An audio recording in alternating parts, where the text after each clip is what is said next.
তোমাকে না অনেক সুন্দর লাগছে মাশাআল্লাহ। দেখো, আগে কি সুন্দর লাগেনি? তোমাকে আগেও সুন্দর লাগতো, এখনো সুন্দর লাগছে। তুমি আসলে অনেক কিউট। ভাবি, তোমার কাছে আমাদের বাসাটা কেমন লাগলো? এখন ভালো করে দেখিনি। এই তুহিন, রাফা, তোরা এখানে কি করো? ভাবির সাথে একটু গল্প করতে আসছি।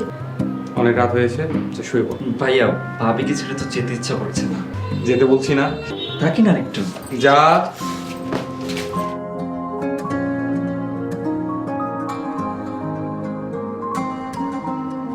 আব্বা আম্মা মারা যাওয়ার পর আমি ওদের খুব কষ্ট করে বড় করেছি।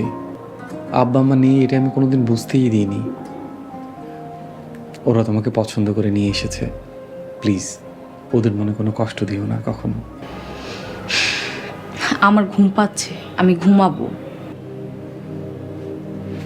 ঠিক আছে।